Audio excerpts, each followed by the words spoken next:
로마서 9장을 시작으로 우리가 알게 된 것은 이스라엘 백성들이 가장 먼저 된 선민과 사랑을 입었지만 그들이 하나님을 떠나 또 하나님의 의미를 모르면서 살아갔다는 것입니다. 그들은 누구보다 하나님의 사랑을 입은 자였고 능력을 경험한 자들이었지만 하나님을 떠났고 또 하나님을 불순종하였던 그러한 민족이 되었다는 사실입니다. 우리도 이러한 모습처럼 살아가지는 않는지 돌아보기를 원합니다. 내가 온사랑교회에서는 먼저 된 자고 또 내가 하나님의 먼저 된 사랑을 입었음에도 불구하고 우리들의 삶의 모습은 어떠한가? 우리는 과연 하나님께 순종하며 살아가고 있는가라고 한다는 사실을 우리가 오늘 말씀을 보면서 다시 한번 깨닫고 하나님 앞에서 도전하고 주님의 기쁨들이 되시기를 간절히 소원합니다. 사도 바울은 11장에 들어서면서 말씀합니다. 나는 지극히 유대인 중에 작은 한 사람이다 라고 말씀하는 것을 볼 수 있습니다. 그가 고백하기를 나도 이스라엘인이요 아브라함의 씨에서 난 자요 베냐민 지파라. 그는 그리스도인들을 핍박하였던 자였습니다. 또한 예수를 거부했던 자이기도 했습니다. 그런 그가 지금은 어떠한 삶을 살아간다고 고백하는 것입니까?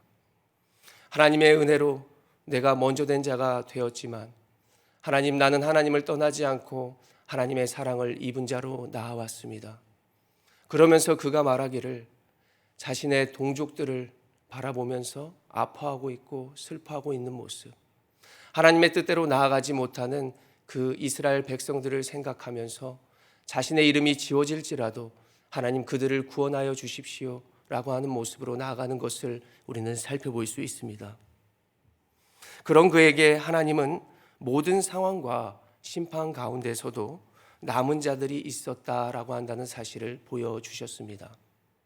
엘리야 당시에 모두가 바알 앞에 무릎을 꿇었다라고 생각했을 때 하나님은 남은 자들을 7,000명이나 되는 사람들을 남겨두셨다라고 하는 것을 알려주셨습니다. 이러한 하나님의 의미와 뜻이 무엇입니까? 하나님은 결코 자기의 사랑하는 백성들을 버리지 않는다. 모든 것들이 과정이지 아직 끝난 것이 아니다라고 한다는 사실을 우리에게 보여주고 있는 것입니다. 오늘날을 살아가는 우리들도 마찬가지입니다. 우리의 주변의 많은 자들, 우리가 판단할 수 있는 나중된 자들이라고 여기지는 모든 사람들까지도 또 우리의 여러 가지 아픔과 문제 가운데에서도 끝은 아니다라고 한다는 사실을 믿으시기를 바랍니다. 하나님의 역사하심은 계속되고 있고 하나님의 사랑과 구원하심은 분명히 우리와 우리 주변에 있을 줄로 믿습니다. 오늘 본문은 이렇게 하나님의 구원을 말씀하고 있습니다. 25절을 한번 눈으로 보십시오. 형제들아 너희가 스스로 지혜 있다 하면서 이 신비를 너희가 모르기를 내가 원하지 아니하노니 이 신비는 이방인의 충만한 수가 들어오기까지 이스라엘의 덜어는 우둔하게 된 것이라. 실제로 많은 학자들이 예수를 거부한 유대인들이 결국 하나님께로 돌아올 것이다 라고 연구를 발표하였습니다. 몇 년 전 통계만 하더라도 유대인 숫자가 전 세계적으로 1,700만 명이나 된다고 합니다. 이제는 조금씩 많은 선교사님들과 우리들의 기도로서 그들이 2%, 3% 그리스도인들이 되어가고 있습니다. 28절에 말하죠. 복음으로 하면 그들이 너희로 말미암아 원수된 자요 택하심으로 하면 조상들로 말미암아 사랑을 입은 자라. 비록 이스라엘이 복음 안에서는 원수 상태에 있지만 그들을 향한 하나님의 사랑이 그들을 결국 구원하고 회복시켜 주실 것이다 라고 하는 것입니다. 하나님은 사도 바울을 통해서 우리에게 왜 이러한 말씀을 하고 계시는 것일까요? 하나님은 결코 자기의 백성들을 떠나시지 않는다. 우리의 눈으로 보기에 비록 미약할지라도 결국 하나님의 능력은 보여지는 것이다 라고 하는 것을 알려주십니다. 이스라엘이 지금 하나님을 거부하고 있지만 자세히 보면 하나님의 역사하심과 일하심 그리고 세계가 주목하는 민족이 이스라엘 민족이 되었습니다. 로마가 예루살렘을 점령하였을 때 모든 민족이 흩어졌지만 그들은 다시 민족을 이루어 하나가 되었고 이제 전 세계적으로 1%도 안 되는 민족이 세계의 문화를 선도하는 그러한 민족이 되었습니다. 세계 100대 기업 중 40%가 유대인들이요. 역대 노벨 평화상의 수상자의 3분의 1이 유대인이라는 사실을 우리는 잘 알고 있습니다. 그렇게 그들은 전 세계적으로 사람들을 움직이고 있고 세계는 그들을 주목하고 있다는 사실이죠. 저는 아마도 이제 하나님이 모두가 그들을 주목하게 하신 다음 하나님의 일하심과 역사하심, 그리고 그들도 결국 하나님이 구원하실 것을 믿습니다. 31절에 말씀하기를 이와 같이 이 사람들이 순종하지 아니하니 이는 너희에게 베푸시는 긍휼로 이제 그들도 긍휼을 얻게 하려 하심이다. 우리는 하나님의 이 약속과 구원을 믿습니다.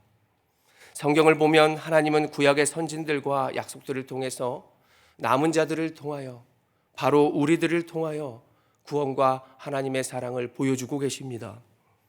구약을 보십시오. 아브라함을 통해서, 노아를 통해서 모든 가족들과 그 주변의 자들이 구원을 입었고, 부족한 엘리야나 요나를 통해서도 하나님을 거부하고 핍박했던 자들이 주님을 알고 주님을 믿게 되었습니다. 이 모든 증거는 하나님이 역사의 주인공이라는 사실이며 모든 주권이 주께 있다. 연약하고 부족하고 안 되는 상황 가운데서도 하나님의 일하심은 계속된다라고 한다는 사실을 우리는 성경을 통해서 잘 알 수 있다는 것입니다. 이제 우리가 해야 할 일이 무엇이겠습니까? 먼저로는 각자의 자리에서 우리가 최선을 다해 살아가자는 것입니다. 누구나 기쁠 때 기쁠 수 있고 슬플 때 슬플 수 있지만 우리 그리스도인들은 어떠한 환경에서도 하나님께 감사하며 믿음으로 나아가시기를 간절히 소원합니다. 성경적인 최선이 무엇일까 보았더니 바울이 최선과 열심을 말했을 때 푸뉴마 제오 퀴리오스, 바로 성령으로 채워서 내가 주님께로 나아간다, 그 움직임을 나타내고 있습니다.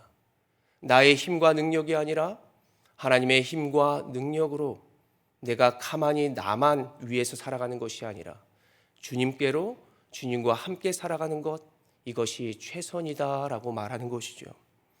그래서 바울은 훗날 로마서 12장에 우리가 부지런하여 게으르지 말고 성령으로 주께 열심으로 나아가자라고 고백하는 것을 볼 수 있습니다. 이곳에 모인 우리들도 각자의 여러 상황 가운데 있지만 하나님께 주님의 힘과 능력으로 나아갈 수 있도록 하나님 나와 함께하여 주십시오. 내가 주님의 능력을 이 세상 가운데 선포할 수 있도록 하나님 나의 부족함을 채워주시고 풍성한 은혜로 말미암아 능력 있는 사람이 될 수 있도록 인도하여 주십시오라고 고백하며 전진하는 우리 온사랑교회 모든 성도 여러분들이 되시기를 간절히 소원합니다. 두 번째로 하나님이 나를 특별하게 부르심을 기억하면서 우리 스스로를 잘 관리하며 살아가자는 것입니다. 우리가 세상을 치어 열심으로 살아가다 보니까 우리의 몸과 마음, 즉 영과 육을 잘 관리하지 못하는 경우가 많이 있습니다. 신앙생활에 있어서도 계획을 잘 세우고 하나님 앞에서 잘 점검하는 것이 중요합니다. 몸으로도 나에게 딱 맞는 그러한 운동을 발견하여서 습관적으로 내가 주님을 위해서 잘 살아가 보자라는 생각으로 우리의 몸도 잘 관리하는 우리들이 되었으면 좋겠습니다. 많은 돈이 있어도, 많은 계획이 있어도 몸이 건강하지 못하면 그렇게 아름답고 멋지지 않는 것을 발견합니다.